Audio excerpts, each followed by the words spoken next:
Lo decía recién Valentina, el Ministerio de Salud reportó hoy 24 muertes por COVID-19 y 3.958 casos nuevos. Lo preocupante es que la positividad de exámenes PCR superó el 11%. Para hablar de este y otros temas de la contingencia nos acompaña Lorena Tapia, pediatra y infectóloga e investigadora del Instituto de Ciencias Biomédicas, además de integrante del Comité de Vacunas del Ministerio de Salud. Lorena, bienvenida a Canal 24 Horas, ¿cómo te va?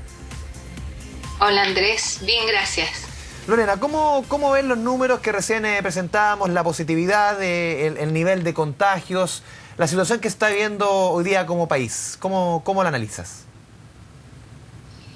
Bueno, lo preocupante no creo que sean los datos puntuales de hoy, sino como el conjunto de las semanas que hemos tenido, donde tuvimos una semana donde pasamos los 5.000 casos y eso habla de un aumento del número de casos. Habíamos tenido una pequeña disminución y ahora volvieron a aumentar. Y lo que hay que estar pendiente es como de la tendencia, de cómo vienen las semanas y cómo han ido en las semanas los números y efectivamente se ve que podrían estar aumentando. Y es por eso que hay preocupación en sobre todo el personal de salud, que puedan aparecer más casos, aparecer casos en relación al relajo que pudiera significar la vuelta de vacaciones, volver a los colegios y tener una vida más normal. Lorena, estaba leyendo aquí algunos reportes que entrega, por ejemplo, el doctor Juan Carlos Said. Él dice, ya estamos peor que en el peor momento de la pandemia del año pasado. Superamos número de hospitalizaciones de julio. Ese también es otro dato que preocupa mucho, el nivel de hospitalizaciones y qué efecto está teniendo en estas hospitalizaciones la primera dosis de la vacuna. Muchos expertos han dicho, no sé, obviamente que no se han casado con números, pero el hecho que se puede dar que muchos, sobre todo adultos mayores, no están evolucionando cuadros más graves debido a la primera dosis de la vacuna. ¿Cómo ves tú esa conversación? Las hospitalizaciones por COVID, hay que hacer el análisis. Bueno, yo no he visto el informe de Said, pero las hospitalizaciones hay que diferenciar cuáles son por COVID y por otras causas, pero sabemos que existen pacientes hospitalizados y utilizando camas UCI por otras razones también, además de un aumento en los casos COVID. Y esa situación es la que tiene preocupado principalmente al personal de salud asociado a unidades de cuidados intensivos que tienen esta situación. Puede ocurrir, o sea, lo que uno espera es que avanzando la vacunación, y esa es como la esperanza, ¿cierto? Avanzando la vacunación en las poblaciones de riesgo, disminuyan justamente los casos graves, el número de casos graves y que necesiten hospitalización en los pacientes de mayor riesgo. Pero también puede ocurrir que hay pacientes más jóvenes que se están infectando y que ellos también pueden necesitar finalmente una hospitalización o una utilización de cama UCI.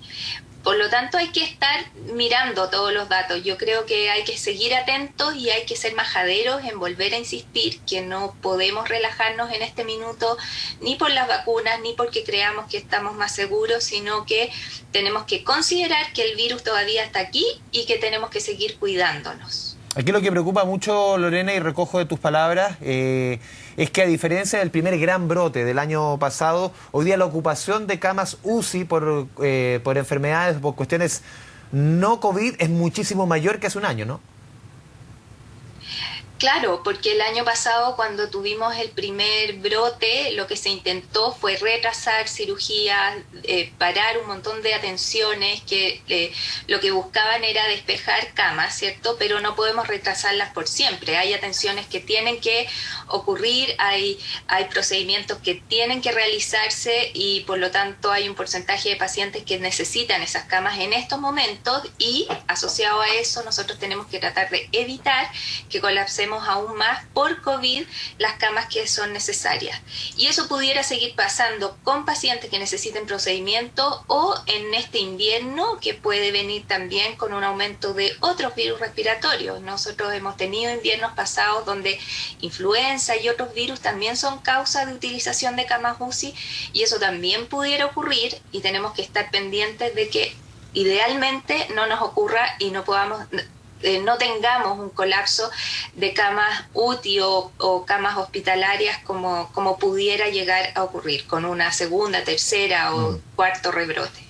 Doctora Tapia, aquí también se cruza lo sanitario, que es lo más importante, con las decisiones políticas. Lo hemos estado revisando durante las últimas jornadas en el Congreso. ¿Cómo ve usted esta situación de ampliar el estado de excepción desde lo sanitario? De la próxima elección del 11 de abril, que sean 2 jornadas, insisto, desde lo sanitario. ¿Se hace necesario esas dos decisiones que son políticas, pero cruza lo sanitario en este momento? O sea, desde lo sanitario tenemos que idealmente tomar las mejores medidas para evitar aglomeraciones, para evitar el contacto o disminuir los aforos en distintas situaciones.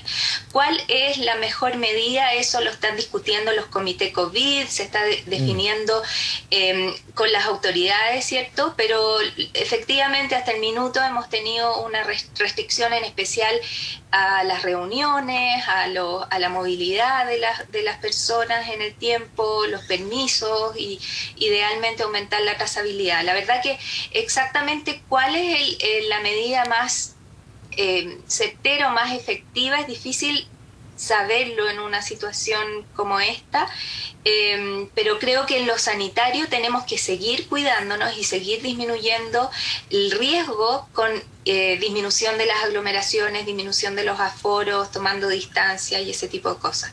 Y en ese sentido, una restricción nocturna, como puede ser un toque de queda o restricción a la movilización, y además un segundo día en elecciones, donde con la experiencia anterior vimos que se produjeron algunas aglomeraciones en los sitios de votación, pudieran ser efectivas o pudieran ser razonables, digo yo.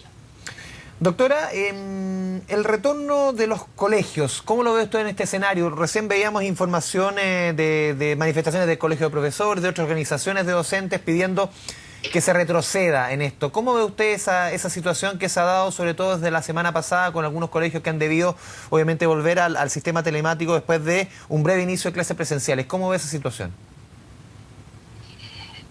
Bueno, es una situación difícil, de todas maneras, porque tenemos por un lado que intentar tener todas las medidas para evitar los brotes y contagios tanto de alumnos como de trabajadores de los colegios, ¿cierto?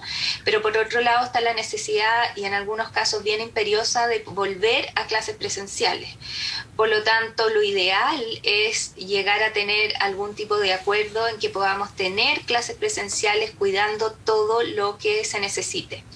Es difícil opinar en la generalidad porque cada uno de los colegios cada comuna, y escuelas cada colegio, en este país tiene distintas realidades, tanto en lo estructural, en los profesores que los atienden, en el personal que los atiende, como también en lo que significa para los niños ir a esas escuelas. Por lo tanto, lo ideal es tener protocolos adecuados a cada situación, a cada comuna, a cada colegio y cada realidad. Pero de todas maneras, yo siendo pediatra creo que hay una necesidad de los niños de volver a tener clases y en ese sentido creo que nos tenemos que comprometer para que eso se cumpla, pero en las mejores condiciones para que no ocurran ni brotes ni pongamos en riesgo personal que atiende a esos niños. Un tema que ha estado bien también en la conversación, doctora Tapia, ayer lo conversábamos con el doctor Gabriel Cavada, antes de ayer con el doctor Sebastián Ugarte, es el famoso plan paso a paso, de cómo esta fase 2, que hay muchas comunas, se ha ido flexibilizando. Justamente en la medida que usted, como decía al principio aquí, más que nunca, pese a la vacunación, hay que redoblar el llamado a las medidas de precaución, el distanciamiento, la mascarilla. Pero esta flexibilización de la fase 2, diría que se puede abrir muchos locales, ¿no es medio contraproducente con ese llamado, doctora? Le decía el doctor Ugarte el otro día, quizás gimnasios, quizás casinos, quizás ciertas situaciones debieran derechamente cerrarse hoy día. Sí, yo soy un poco de también esa opinión. Estamos teniendo restricciones en algunas situaciones particulares y en otras no tanto. También es difícil opinar en la generalidad porque sabemos que hay situaciones de actividades, de trabajos en riesgo, etcétera. Pero claro, sabemos que hay situaciones que son más riesgosas, ir a casinos, a sitios donde uno come y comparte, ¿cierto?, con mucha gente. Lo mismo los gimnasios fueron catalogados en un inicio como sitios donde podía existir alto riesgo de contagio. Se están tomando medidas y se pudieran quizás llevar a cabo ciertos planes pilotos como para demostrar si verdaderamente que esas nuevas medidas pudieran disminuir el número de brotes, pero eso hay que irlo viendo con el tiempo. A priori uno, claro, le parece que hay situaciones que siguen siendo de riesgo y que pudieran estar siendo aceptadas más de lo que uno, desde el punto de vista sanitario, quisiera. Doctora Tapia, ¿cómo ve usted también la efectividad de las cuarentenas? Hoy día leí una crónica en el diario La Tercera que ponía el ejemplo de varias comunas en las cuales en fin de semana o en la semana se está en cuarentena. Pese a ello, los aumentos, se ha dado aumento en los casos en las últimas semanas. ¿Son efectivas a un año de la pandemia las cuarentenas? Porque ahí está la discusión también, o algunos dicen, es más efectivo el toque de queda que la cuarentena. ¿Cómo ve usted también esas medidas, obviamente, que van más allá de lo sanitario, pero al final a un año de la pandemia, de todas estas medidas que son tan duras para millones de familias? ¿Cómo ve usted la efectividad de las cuarentenas? Uno tiende a empatizar con las personas que después de un año de esta situación de encierro, que estuvimos muchos meses encerrados y que no tenemos la libertad absoluta de movilidad ni hacer lo que queremos, uno puede empatizar con ese sentimiento de que ya basta y que tenemos que volver a la normalidad, pero por otro lado, y sobre todo a quienes están en el personal de salud atendiendo a los pacientes que siguen llegando a las urgencias, a las consultas y a las hospitalizaciones lamentablemente graves, el llamado es no relajarse.